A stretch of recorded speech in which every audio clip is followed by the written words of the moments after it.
My name is Erik Van Horn. I bought my first franchise in my 20s, and since then, I've owned 6 brands with 25 stores in 8 states. I've also helped 1,000 people find the right franchise for them. People like us who are not cut out for the 9 to 5 and like to work smarter, not harder. How do we find the right franchise, buy it, grow it, sell it, and how do we do it in a way to own the business without it owning us? Those are the questions, and I'm on a mission to give you the answers. Welcome to Franchise Secrets. Welcome to the Franchise Secrets podcast. Erik here with my good friend, Justin Donald. And it's amazing. I mean, we were acquaintances for a while and then became really good friends, and we were just hanging out in Austin. So, man, you're one of my favorite people. You're one of the smartest entrepreneurs that I know. You're one of the most generous entrepreneurs that I know, giving of, money to the causes that are important to you and your time to people. And I'm one of the one that has received the most benefit from that. So thanks for coming back on the Secrets podcast. Oh, I'm just so pleased to be here. I mean, I could turn around and dish all the praise to you. You had so many nice things to say, but you make it easy to want to be here.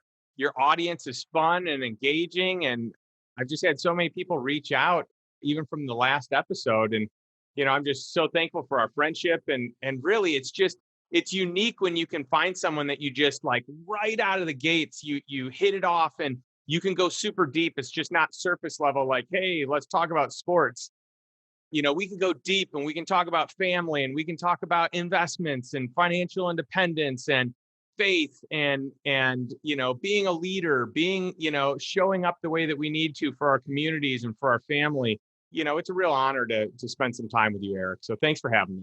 100%. And I look back, and from the first time where we first met in Austin to just seeing each other again in Austin to you coming on the podcast, because I was so intrigued during that podcast, the things that you were saying.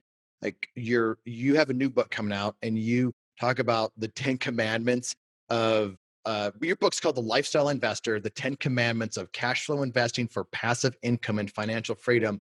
And I'm like, yeah, that sounds great. Because you were talking about your 10 commandments to me before in private and public conversations. And the things that you were saying, I'm like, dude, I would love a unicorn deal like that once every 10 years. And then all of a sudden I'm in some of these deals. I've raised money for some of these deals. And I'm just quite honestly in awe and disbelief of how it's happened so quickly and the deal flow that you get in front of you. And I remember like I said, I was so intrigued. I invited you into my franchise mastermind where I have franchisees that are wanting more. And so I invited you in there, and a lot of these guys are now your friends because they started to hear some of the things that you're teaching and giving. And so my audience is now your audience, and it's incredible. But back up, the lifestyle investor. There are some things that blew me away, Justin. Tell me about how did you even come up with this book? Like what's the origin story? Yeah, the origin story is really interesting because it's probably different than most people would think. For a long time in my life, I've wanted to write a book. It's been on my dreams list. I mean, we're going back, 15, 16 years ago. I heard a message from a speaker named Matthew Kelly, and he's written a bunch of books, but this book was called The Dream Manager.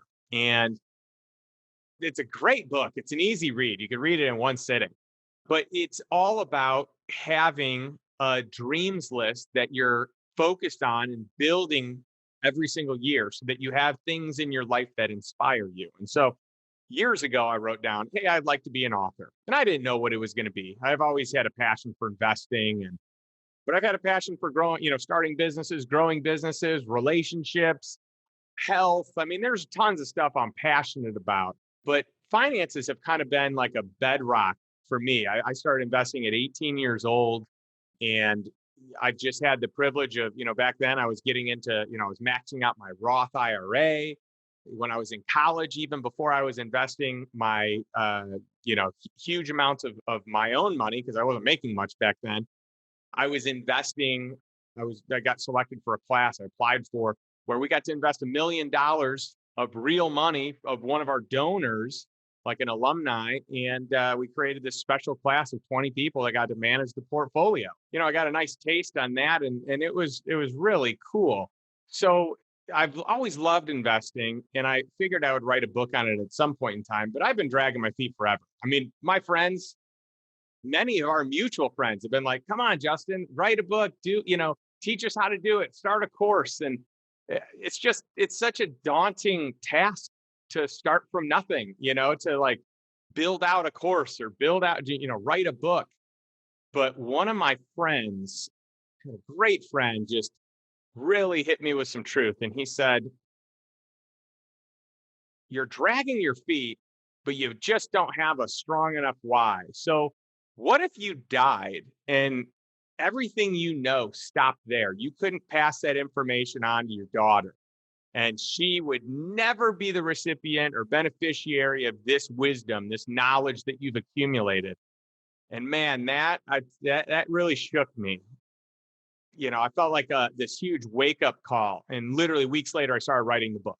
That's really the origin story of how it happened. I mean, it took enough, I guess, let's call it leverage or, pressure, whatever you want to call it. I guess there was a little pain in my life thinking about that and saying, well, I got to make sure that I get this out because it's more for her than for anyone. But I really think it's beneficial just in general. I'm really proud of the book, and I'm proud of the fact that this is something that can appeal to anyone that wants to get out of the rat race and create financial independence. I think we all need to have a friend like that in our lives. I mean, that's amazing. But I'm just thinking, as I heard that, what if that friend just didn't say anything? And what if he didn't say anything because he knew that you were closed minded and you weren't open to hearing stuff? And if you didn't have a relationship with somebody like that. So that's amazing. Like, tell me just about like your mindset with relationships with people. Well, to me, relationships are the most important thing. I mean, part of the reason I wanted to buy my time back was so I could spend it where I wanted to spend it and spend it with who I wanted to spend it with. Family first, friends second. I mean, something that my wife and I do every single year, and we've done this for over a decade. We sit down and we make a day mapping out who we're going to be intentional about spending time with. She's got her list of girls that are really important to her. I've got my list of guys. We've got couples that we share together, and these are the couples, because I think anyone who's married, it's just because you were friends with someone doesn't mean that your spouse is going to get along with the other person's spouse, right? You and I have talked about Yep. this. And so like we've got our couples that we hang with, but then we've got our friends that we just want to be intentional with. And so we plan trips around it. And my goal is to create magic moments and experiences with those people, because to me, there's nothing more valuable than quality relationships and relationships where you can go deep and have real conversations and be truly vulnerable and have support, that there's no taboo on what you talk about. So it gets past surface level. It's real life. It's real life. It's also really rare, but it's open to everybody who wants it. So I love that, man. And I know you're speaking from the heart. I know that you actually live that. Let's dive into the book a little bit more, or just into your head. I want to get into your head. I remember coming out of the mastermind, and when we were about ready to end the mastermind, we opened it up for some questions, and people were asking like, Justin, how do I get access to the deal flow? How do I get access to people like you have access to and Erik has access to? Like, how do I do it? And the reality is, most people don't have access to that type of thing unless they join some of the groups that you and I, are in. They're our friends now, but we paid a lot of money. We paid a lot of dues to get into those groups, but now they're friends. We help each other out. But most people on the outside, the audience is franchisees and franchisors, or people that want to get into franchising. Some people should not get into franchising. They have a bunch of money that they have set aside, and they should probably be doing something with that money besides buying a franchise. And others should absolutely be taking the risk. And I know you've done both. So as you talk, you are invested into a franchise right now. You have a mom and pop business that, and I don't mean mom and pop as a small business, because it's a quite a large business. And then you do an absolute ton of investing in startups and just really cool different things and real estate. So what are some of the things that you want to get out to my audience? Yeah, well, I think more than anything, my goal has always been to invest in a way that supports your lifestyle, invest in a way that gives you time, buys your time back. It releases the golden handcuffs for those that are, have the golden handcuffs where they basically have to work hard to provide a certain income that meets their quality of living, right? Their lifestyle expenses so much that they have to work so hard to be able to live the life that they've kind of built for themselves. And I want to help people get away from that and really create agency in their life and just have this autonomy where they can live life on their terms instead of living in this reactionary world where it's working hard, responding to this, responding to that, and kind of going day to day and hour to hour based on dealing with the demands in your life. It's instead being proactive and intentional and really building a plan for your life that inspires you and that puts people around you that you want to spend time with and the space to have good conversations. So that's really it. My goal is to help people get out of the rat race. You have people that work with you, and I say work with you, I mean, you have different ways to that people can actually work with you. Most people cannot afford to actually work with you, and that's by choice and the value that you bring. So this isn't about, someone that wants to be like, "Hey, I want to work with Justin." Not very likely that you want to spend the kind of money to work with Justin. So this isn't about that. This is about you, about like you do so much to help the average person, or maybe they're the above average person that wants to get um educated beyond just 401k and beyond all the basic boring stuff into things that you're like, here's an expression that I hear. Wow, I had no idea deals like this were possible. And Justin, not just like one deal, like there's multiple deals that I've gotten involved in the past 6 months. Like they just keep coming and coming and coming. And these were deals that I never even thought like the terms were even possible a year ago. I mean, they would have been like, "What are you talking about?"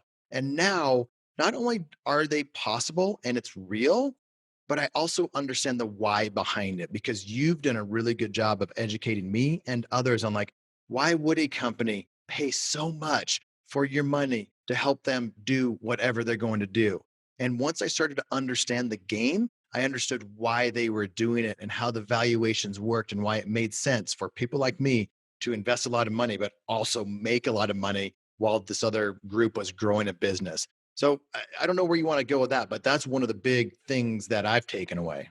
Yeah, and thanks for the kind words. And it's a unique thing. I actually just got done running my, Mastermind Investors Club call where we had another unbelievable deal. I mean, to the point that people are like, how is this even possible? And I've never heard of it.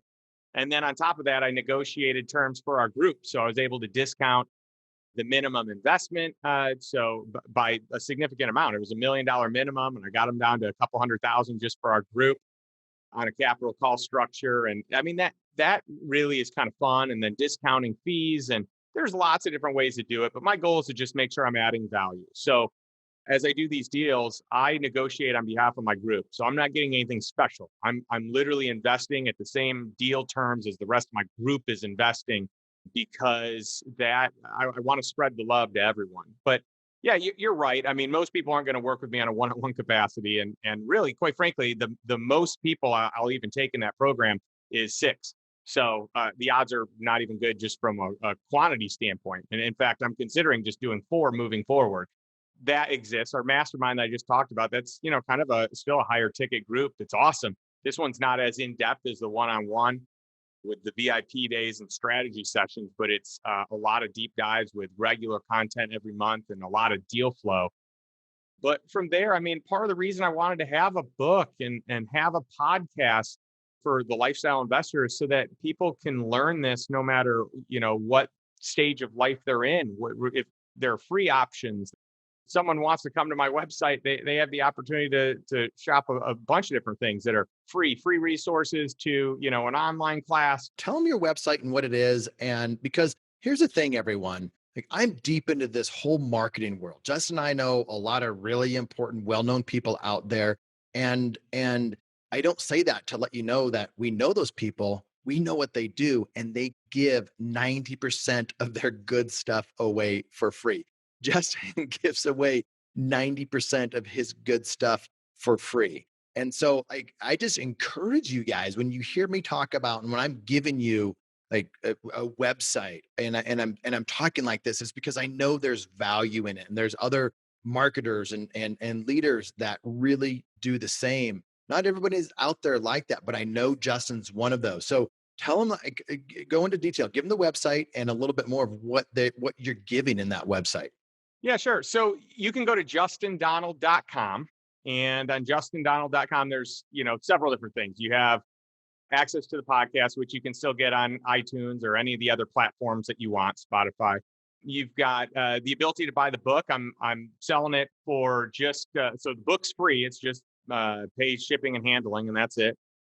But there are some free products that are offered as well. There's an opportunity to for anyone that's interested in more than the book. I've got an online course that's a lower ticket item type of program. It's my most comprehensive, lowest ticket item program. And then from there, I've got a master class, which is kind of like a 1 day or a half day session, depending on the program, and then mastermind and private coaching. So that's kind of the hierarchy of it. So I want to appeal to all price points, but at the same point in time, I want to, give a lot of info as well. So if you sign up for my newsletters, there's all kinds of stuff that I share in those as well. So I have a lot of ideas and a lot of thoughts, and more than anything, I just want to get the word out there. Yeah, and so if you guys are interested in, like, what do you do with your money when you have a lot of money, or not even a lot of money? Like, start setting up, and there's a lot of mindset that goes into it too. Like, what do you want your life to look like?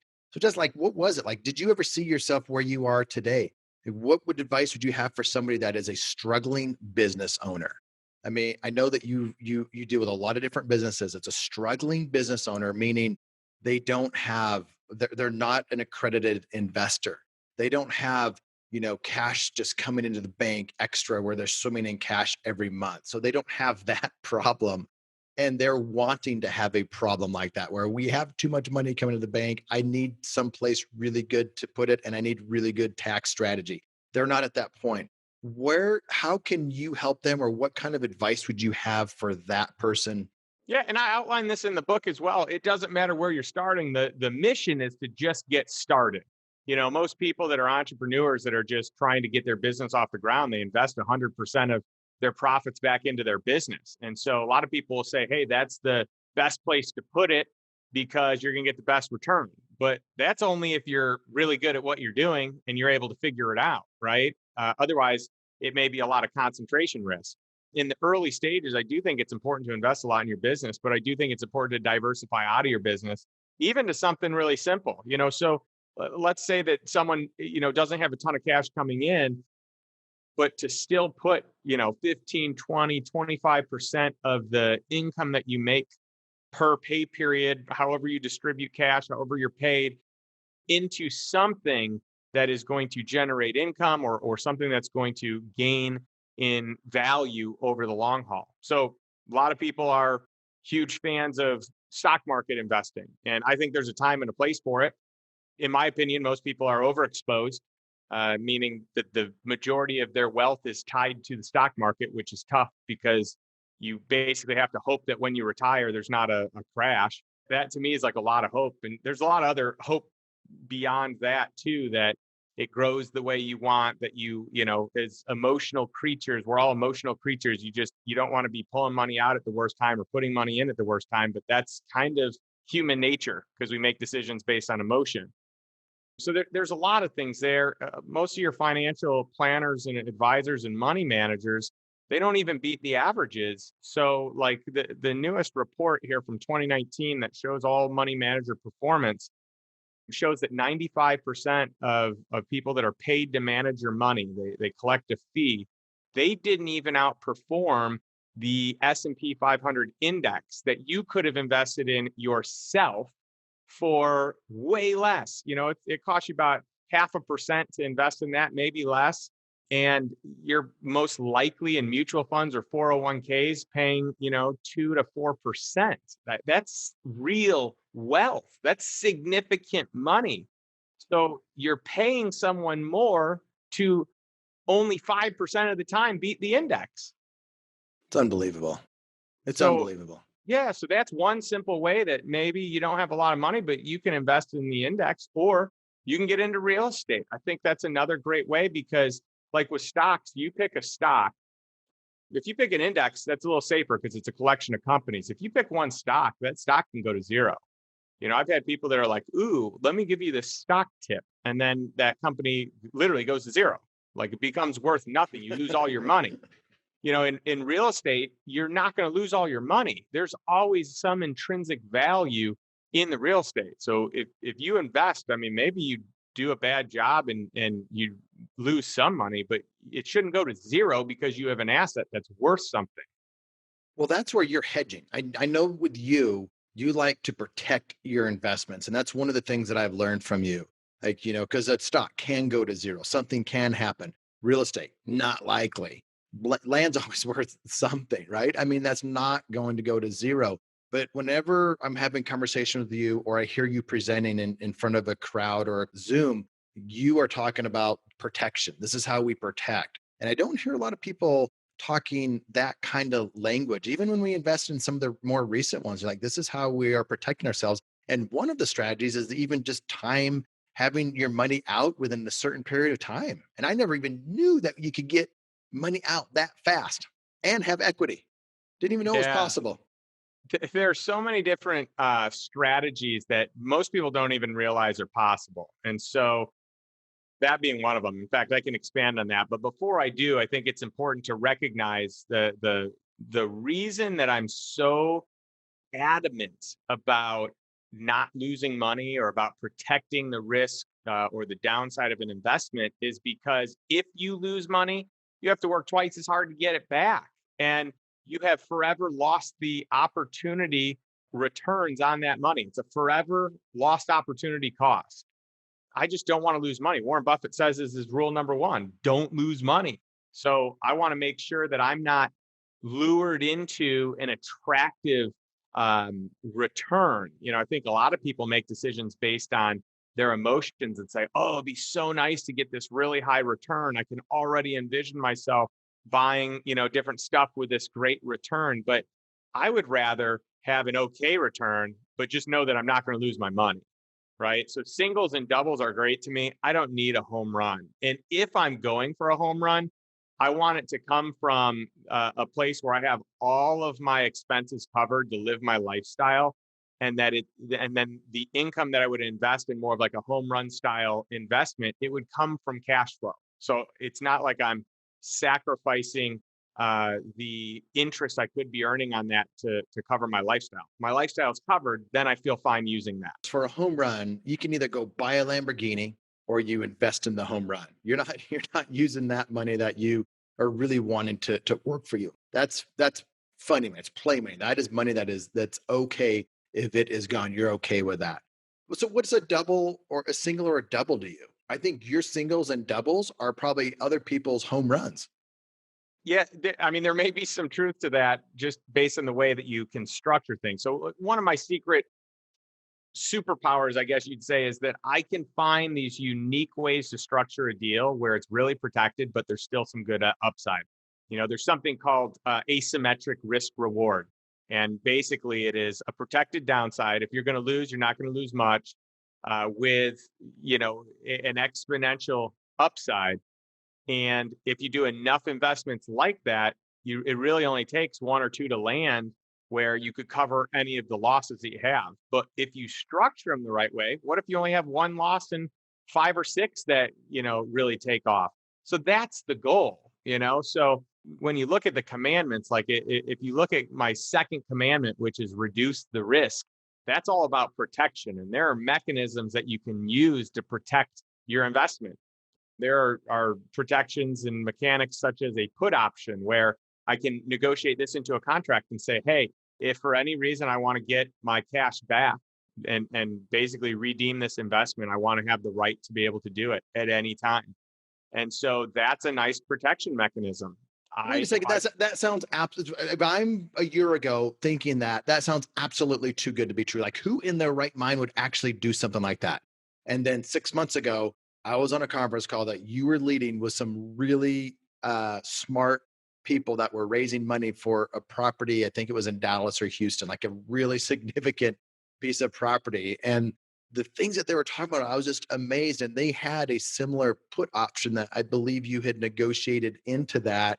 And they're like, yeah, if you decide that you're out for whatever the reason is, like, we will give you your money back because there's so many other people that would want that position.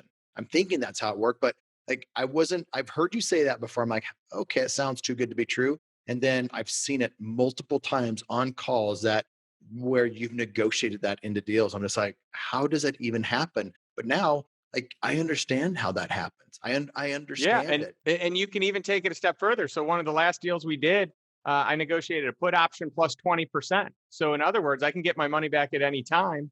Plus, I get 20% on however long they held my investment for. The world of structuring deals just opens up to so many other opportunities that most people don't even know are available. So I invested in one of these and I invited some of my friends to do it. And so I had $1 million wired into my account in less than a week. And it was all on trust, blind trust with Eric. And they'd been on the calls and stuff, but it was blind trust because I didn't have an operating agreement. I didn't have anything. Their names weren't on the account. I said, put your money into this account and I will do this for you. Because personally, I didn't want anybody investing that was going to be high maintenance because I knew that I didn't want that and I wasn't going to be doing operating agreements right away and all that stuff. We got it done because it's important. But anyway, they put their money in, and then there's some different possible structures that we're going to change. And I got a phone call from several of the members in this LLC that I created. They're like, hey, if anybody wants out of this deal, and I would pay them 20% on their money to take their position. I would pay them $100,000 plus $20,000 to take their position. So not only saw it with people presenting, but then I saw it within my own group. And I was one of them that raised my hand. Like, if you don't want this, we see how this company is doing. I will buy you out of your position and give you significant interest, and I'll happily do it. It was so like when I say I see it, like I absolutely see it. So I just want anybody that's listening that hears stuff that it sounds too good to be true. Justin's not going to make any money if you buy his book or not, or you visit his website or not. But these things have absolutely changed the way that I invest. And not only that, but a way of a number of my friends invest. So like I just want to stress the importance. Like there is gold in here that you're probably not going to hear anywhere else. At least I didn't until now. So man, I thank you for that. You are a business guy. At what point would you start doing more investing versus owning or operating businesses? Because I know that you're not the owner operator, you're the opposite of an owner operator, but kind of for the people out there that are like, I want to be investing more of my money into passive stuff. And at what point can that passive stuff overtake even what I make in my cash flowing businesses? Yeah, and so that's the goal is how do we create enough passive income first to cover your bare minimum expenses, your mortgage, your rent, your car payments, your food, your utilities, whatever it costs you at a bare minimum to live.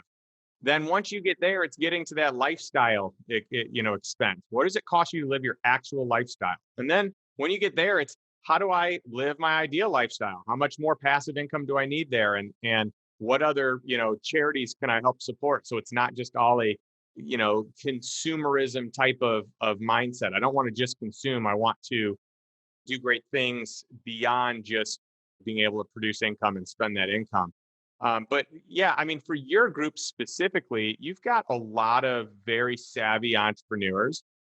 You have other people that are new into the space. And so I love franchises for the mere fact that there is a playbook. And if you just follow the playbook, you should get good results. If it's a well-known franchise, if they do a good job with their marketing, if their playbook is a very solid playbook, it takes a lot of the guesswork out of it. And you just follow the book until you know it so well that you may be able to figure out how to innovate it and make it better.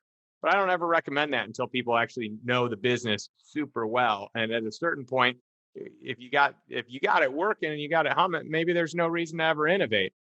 But I love operating companies in general. So, franchise would fall under that. I also invest in other operating companies, though, that are not franchises. There is no playbook and you got to figure it out. And those are fun too. At one point in my life, I was I was the operator. I was active. I was involved, and that took my time. Today, my goal is to like I want my time to be spent how I want to spend it. I want it to be spent either in something I'm really passionate about, something that I feel like I'm more than adequately compensated for, or ideally a combination of both of those. And I don't ever want to have to work. What is a combination of both? Because that's like the holy grail. So what does a combination of both of those mean to you?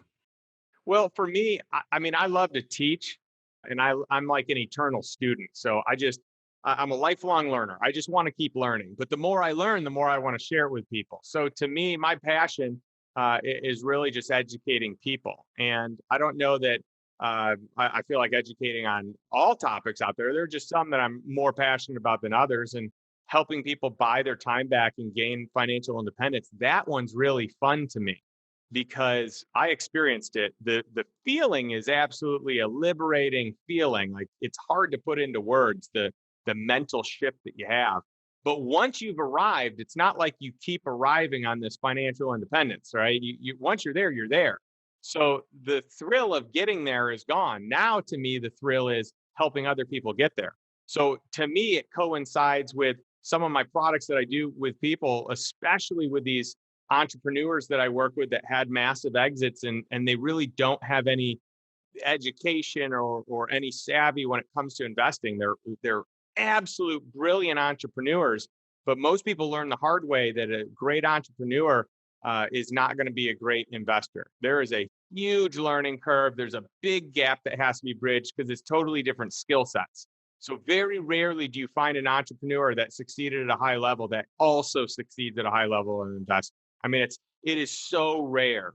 So you got to get people around you that are good at that, that are, you know, that have that skill and that expertise. So to me, my passion, my love is helping those individuals do it at a really high level. One of the things that I've watched you do from a distance is you not only coach people and make a lot of money from coaching, but you hire really good coaches and pay a lot of money for a good coach so you can shortcut the process. And that's what you've done with some of the stuff that you're doing now. Like why waste time, trying to figure out how to launch a book, how to provide value to everybody and how to have a really good mastermind, all of that stuff. You hired somebody to do that. So why did you do that? Because you could have just, kind of done it yourself. But why did you hire somebody? Well, it's fun having teammates, but at the same time, I know what I'm good at and I know equally well what I'm not good at. And so I just don't want to be in a place where the learning curve is so sharp when I already have a big learning curve, right? Like writing a book, I'm not a writer, I'm a practitioner. I already have my work cut out for me. So my goal is to just bring people into my world that their genius complements my genius and that I'm going to have fun working with. So that right there is a really important point though, because I have ended my time of working with people that I don't enjoy working with. That is a huge criteria. I have to enjoy working with them. But yeah, you hire smart people and great things happen. And so I want to put the smartest minds around me. The people that I work with, they're all smarter than me, especially in the niche that they're in. But I also feel like for me, I just want like education is the most important thing to me. That's where I want to invest. Number one is in my learning, my understanding, my education. So when I hire people, I let them know I'm bringing you on to do this task or this job or to run point on this legal side of things. But what I really am looking for from you is an education. I don't want you to just do it. I want you to teach me why you're doing it. I want to understand the whys and the hows behind what you're doing so that I'm better equipped later and so I can see the bigger picture better. I like that because, at a basic level, I was just teaching a group of college students in a business class there. One of my pieces of advice to them was don't get a job for a wage. Get a job to learn a skill, to learn something, to meet people, to be in a different environment. Like that's the reason to go get your next job or your first job. That's what you want to do. You don't want to do it for the wage. But what you just said is something that we all have access to outside of the job. Don't just hire a coach for this or hire an advisor for that, but hire to learn from them. How do you practically go about doing that? So I interview, for whatever hire I need to make, whether it's a CPA, a legal advisor, so some form of attorney or tax strategist or whatever. I'm always interviewing three or more people to make sure it's the right fit, to make sure I'm going to like them, to make sure that they're willing to coach me and teach me and not just do what it is that needs to get done. I don't want someone to file a tax return for me. I want someone to tell me why they're filing it the way they're filing it. I don't want someone to just draw up contracts and say, here you go, sign this. I want them to say, hey, the reason I use this language is XYZ. So the next time I know that and I can do that myself. I don't need to rely on them for it.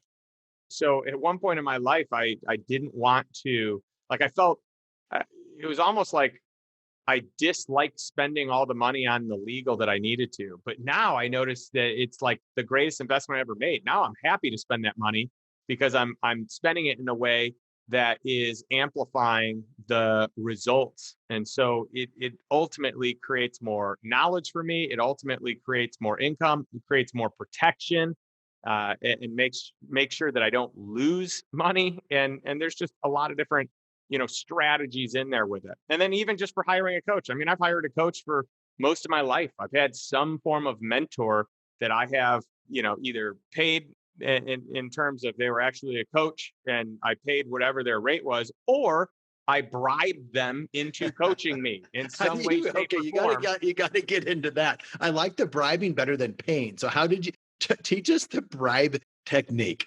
Well, some people just, they're so great at what they do, but that's not how they were intending to spend their time. They're not in the coaching game.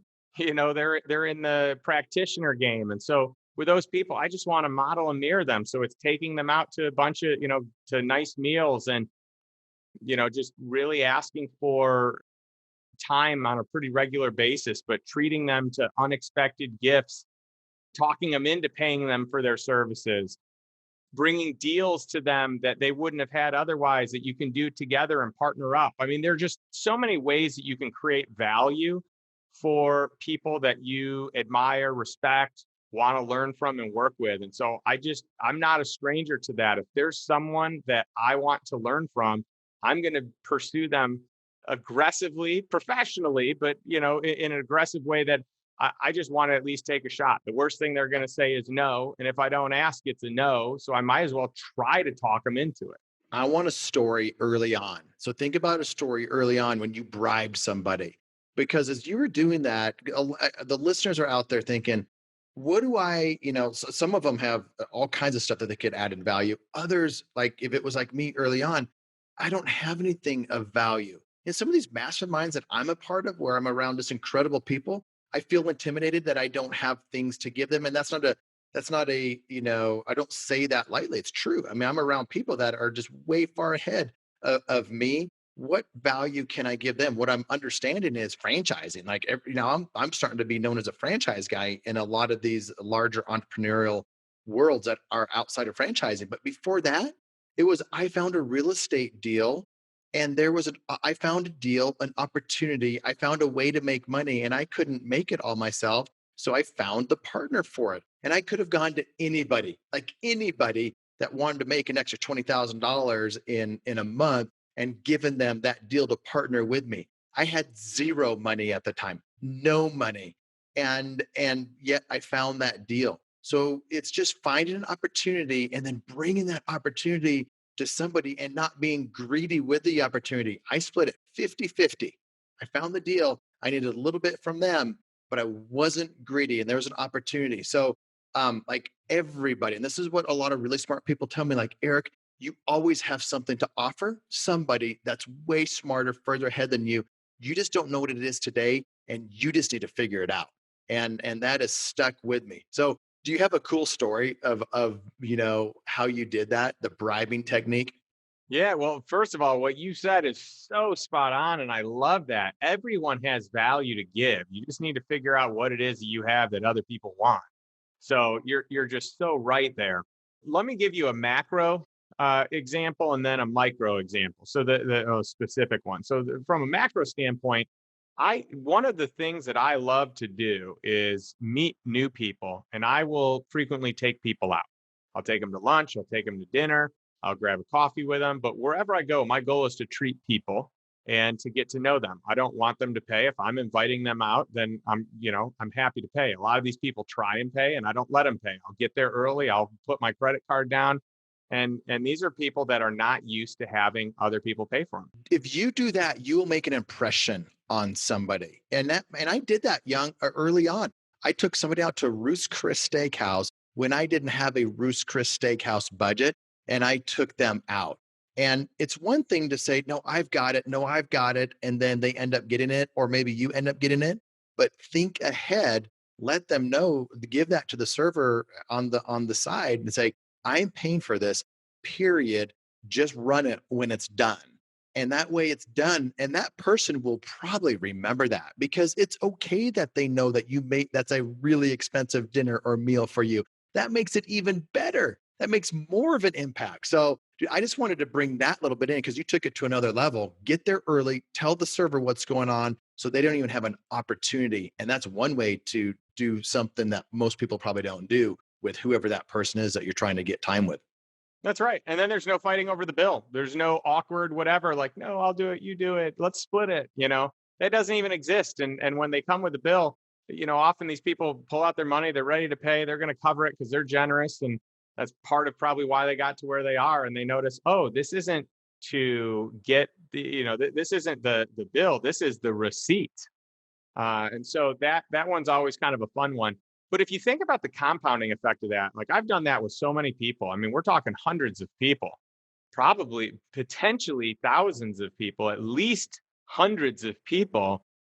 And over time, that right there is an education. It might not be the same mentor every time, but this is me getting, gleaning wisdom from, 100 or 200 or 300 different people over the course of a year or 2 years or 3 years. This is micro mentorship. This is going after and then you're not all of these, you don't have hundreds or thousands of mentors from that, but you had micro mentoring moments with each of those. Keep going, man. This is great. That's right.